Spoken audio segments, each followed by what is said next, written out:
국민의힘 황보승희 의원이 오늘 탈당과 총선 불출마를 선언했습니다. 불법 정치자금 수수 의혹으로 경찰 수사를 받고 있었죠. 여기에 사생활 논란과 동거남 관련 의혹까지 일면서 거취를 고민 중이었는데요. 김기현 대표가 도덕성을 강조하고 있는 상황에서 큰 부담을 느낀 걸로 보입니다. 박준호 마커가 주민에서 관련 소식을 정리했습니다. 저는 오늘부로 선당 후사의 정신으로 국민의힘을 탈당하고 22대 총선에 불출마하겠습니다. 지난 20년간 저를 키워주신 사랑하는 중구 영도구 구민 여러분께 거듭 죄송합니다. 은혜에 보답하지 못해 고개를 들 수가 없습니다. 평생을 두고 그 빚을 갚겠습니다. 국민의힘 황보승희 의원, 자신을 둘러싼 잡음이 커지자 결국 탈당을 택했습니다. 22대 총선 불출마까지 선언했는데요. 황보 의원과 관련해 제기된 의혹은 크게 두 가지였습니다. 먼저 이 불법 정치 자금을 수수했다는 의혹인데요. 2020년 총선과 2022년 지방선거를 앞두고 이 지역구 구의원, 시의원 공천을 대가로 금품을 받은 혐의로 경찰 수사를 받고 있죠. 지난해 한 시민단체가 이 황보 의원을 고발한 건인데요. 황보 의원의 전 남편 조송아 씨가 페이스북에 올린 글이 근거였습니다. 조 씨는 최근 이 내용과 관련해서 뉴스타파와 실명 인터뷰까지 진행했는데요. 선거가 끝난 뒤에 황보승희가 자꾸 장롱을 열어보고 하기에 뭔가 봤더니 에코백에 돈이 있었고요. 그때 당시에 흰 봉투에 주로 5만 원권으로 해서 한 1억 2천만 원 정도 있었던 것으로 기억하고 있습니다. 베이지색 에코백 안에는 수십 개의 흰색 봉투가 있었는데 이름이 적힌 것도 일부 있었지만 대부분 이름이 없었습니다. 두 번째는 사생활 논란입니다. 특히 이 황보 의원의 동거남과 관련해 여러 의혹이 일고 있습니다. 이 동거남이 황보 의원의 관용차와 보좌진, 사무실 경비를 개인적으로 이용했다는 주장이 나왔죠. 이 한국일보가 보도한 내용인데요. 동거남이 내년 총선에서 부산 지역에 출마하기 위해 국민의힘 지도부를 접촉했다는 사실도 보도를 통해 알려졌습니다. 일단 황보 의원은 제기된 의혹을 모두 강하게 부인했는데요. 메시지에 대한 구체적인 반박보다는 메신저를 공격하는 방식을 택했습니다. 이 전 남편 조 씨의 폭행 이력을 꼬집었죠. 조 씨가 과거 가정폭력을 휘둘러 이혼을 할 수밖에 없었다고 맞폭로했는데요. 황보 의원은 제게 복수를 하려는 전 남편의 일방적 주장만을 토대로 경찰은 1년 넘게 수사를 하고 있다라는 입장입니다. 오늘 페이스북에 몇몇 사진을 게시했는데요. 피를 흘리는 자신의 모습, 구타당한 것으로 보이는 팔의 상처, 찢어진 옷 등의 사진이었습니다. 자신은 가정폭력의 피해자라면서 국회의원이 되고 용기를 내서 이혼하자고 했을 때부터 저와 제 부모님, 동생들에 대한 폭행과 폭언, 협박이 더 심해졌다 이렇게 설명을 했습니다. 가정폭력범의 말에는 신빙성이 없다는 주장을 하고 싶었던 듯한데요. 다만 조 씨의 말은 다릅니다. 이 폭력을 행사한 적은 있지만 모두 황보 의원의 불륜 때문이었다고 말했는데요. 모든 걸 용서하고 가정을 지키려고 노력했으나 황보승희는 불륜을 계속 묵인하고 살아달라는 등 도저히 이해할 수 없는 요구를 해왔습니다. 너무 화가 나서 부적절하게 물리력을 행사한 것은 사실입니다. 20년 가까이 살면서 딱 2번 폭력을 썼는데 모두 불륜 때문이었습니다. 조 씨는 황보 의원의 불륜이 직접적인 이혼 사유라고도 주장했는데요. 이 귀책 사유가 있는 황보 의원이 자신에게 위자료 5천만 원을 지급을 하기로 합의도 했었다는 겁니다. 당시 당의 수석 대변인을 맡고 있던 황보 의원은 이 문제로 자리에서 물러나기도 했는데요.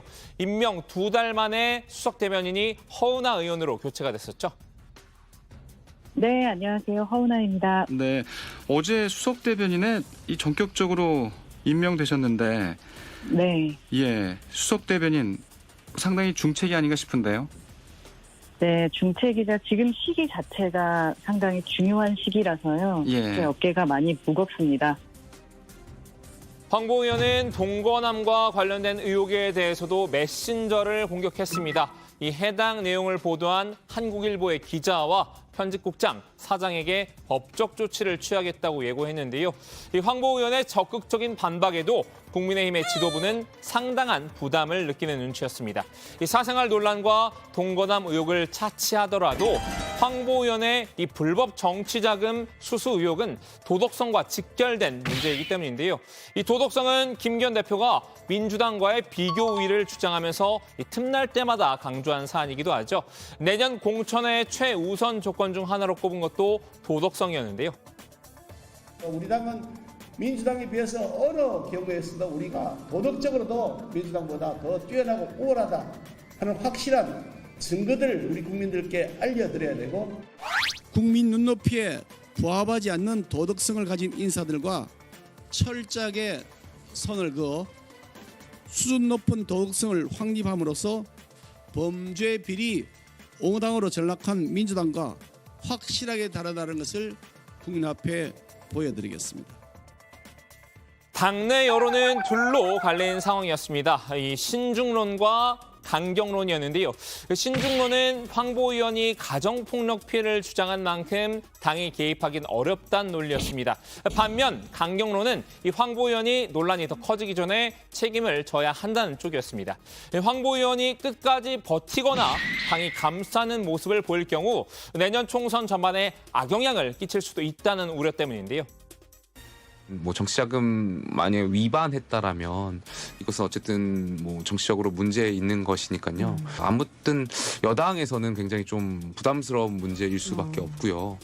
지금 뭐 돈봉투 전당대회 의혹이라든지 이러한 각종 도덕적으로 해이가 민주당에서 발생했던 가운데 여당에서도 사실 이러한 문제가 불거졌다라는 거는 그러니까 내년 총선을 앞두고 전략적인 측면에서 정치적으로 봤을 때도 여당 입장에서는 썩 좋지 않은 문제이죠.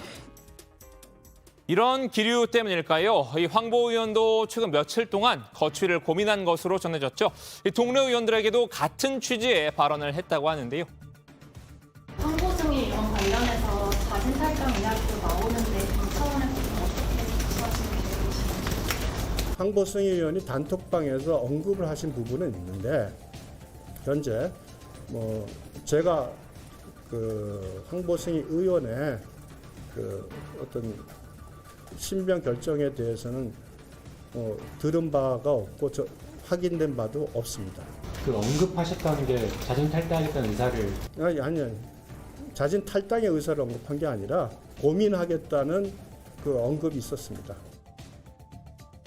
결국 황보 의원의 결정은 이 탈당과 총선 불출마였습니다. 사실상 이 정계 은퇴 선언에 가까운데요. 당에 더 이상 부담이 되기는 싫었던 모양입니다. 말 못할 가정사와 경찰 수사는 결자 해지하고 국민 앞에 당당히 설 수 있도록 최선을 다하겠습니다. 국민들께 끼친 심려를 생각하면 국회의원직을 내려놓아야 마땅합니다. 하지만 저를 믿고 뽑아주신 지역 주민들께 마지막 책임을 다할 수 있도록 국민들께서 넓은 해랑으로 보듬어 주시길 간곡히 부탁드립니다. 자, 오늘은 이 황보승희 의원에게 줌인해봤는데요. 유상범 수석 대변인은 당의 입장에선 이 황보승희 의원의 결정을 존중할 수밖에 없지 않겠냐고 밝혔죠.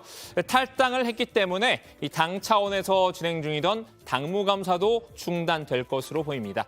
이 황보 의원, 그래도 국회의원으로서 이 임기 마지막까지 지역 구민에 대한 책임은 다하겠다는 계획인데요. 다만 제2의 황보승희를 방지하기 위해 이 시스템을 살펴봐야 한다는 목소리도 있습니다. 과거 공천 과정의 문제점을 되짚어 봐야 한다는 건데요. 오늘 주민 한마디는 이 보수 진영 인사인 조원진 우리공화당 대표의 말로 대신하겠습니다. 또 하나는 뭐 그런 사생활 부분에 대해서 황보승희 의원이 할 얘기가 많겠지만 저는 도대체 누가 황보승희 의원을 공천하고 추천했느냐 이 문제도 이제 들여다봐야 된다. 그런 여러 가지 구설이 있었으면은 도대체 누가 황보승희 의원을 밀었느냐 또 그런 과정들이 부산에서 무슨 일이 벌어졌는가